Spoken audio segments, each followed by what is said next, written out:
I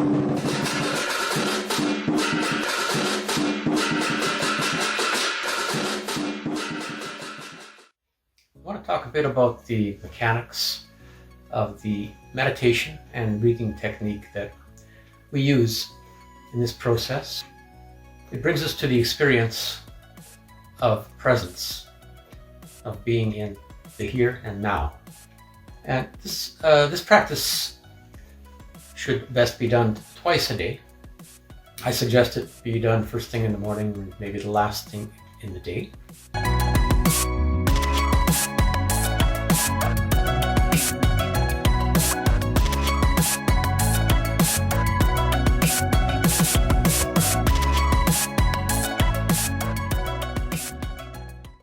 And one very important thing about it is that you commit to being consistent with it. Do it every day. Don't take a week off. If you do, that's fine, just start again. But you'll lose that continuity. Each time you practice it, you gain more presence. And the more you practice it, the more you learn to have that presence through your day. Now, when you're doing the breathing technique, the meditation, it's best to sit with your spine erect.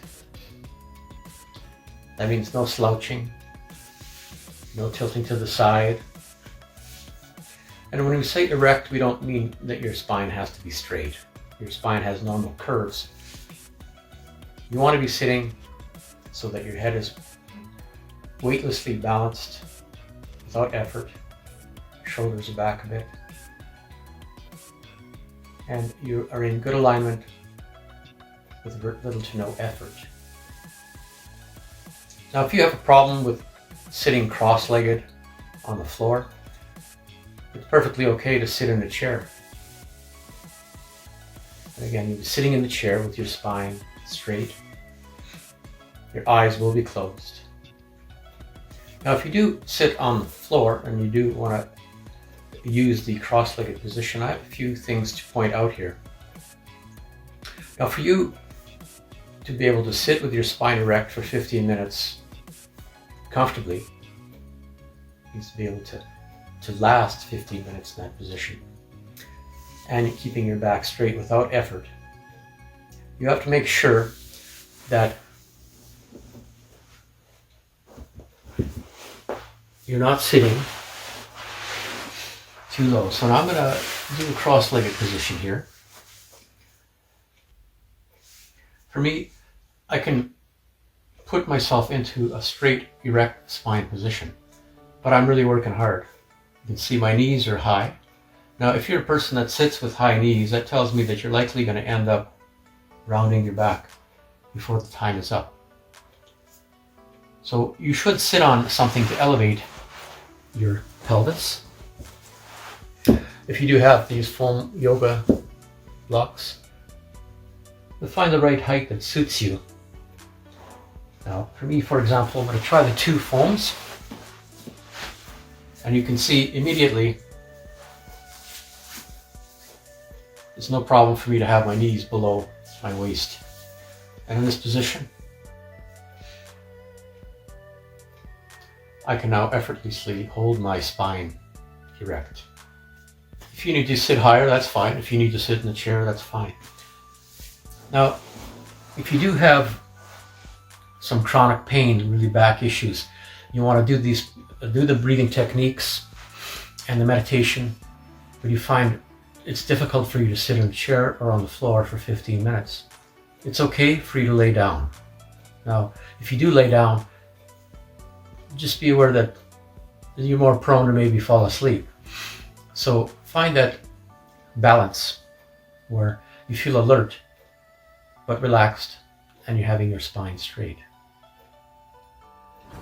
Now, I have another bit of advice for how to sit comfortably on the floor.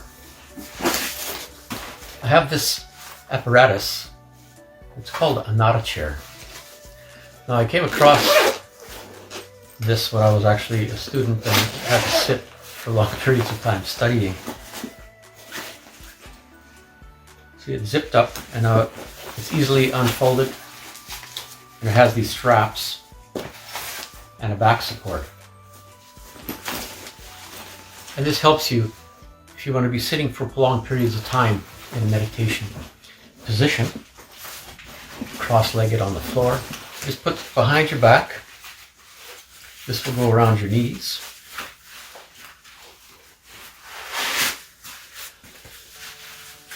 And now I can sit for quite a long time without fatigue. This is the way it looks from the side.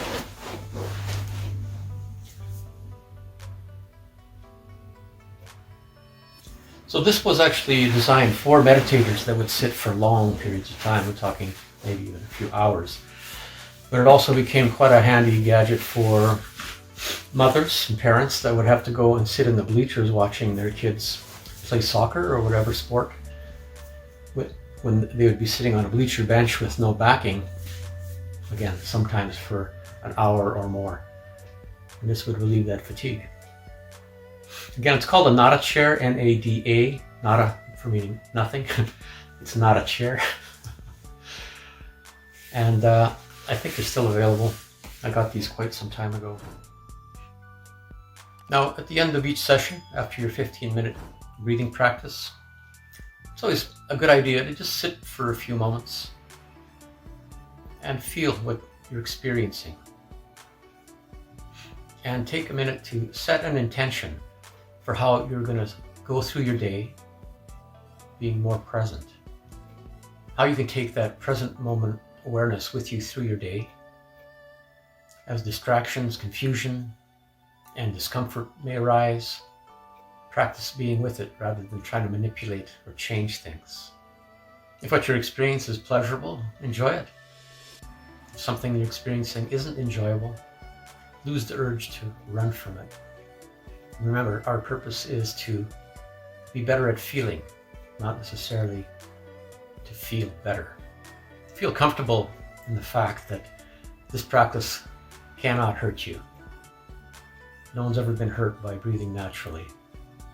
Also remember to keep yourself warm, and if you do, say, get the urge to put yourself into a yoga posture during your session, don't do that. Stay seated, keep your breathing, spine erect, sitting comfortable and warm. And remember, if you do need to adjust your posture to sit more comfortably, do that. But there's a difference between adjusting your posture and fidgeting. Fidgeting is a resistance to what you're doing. You'll know the difference.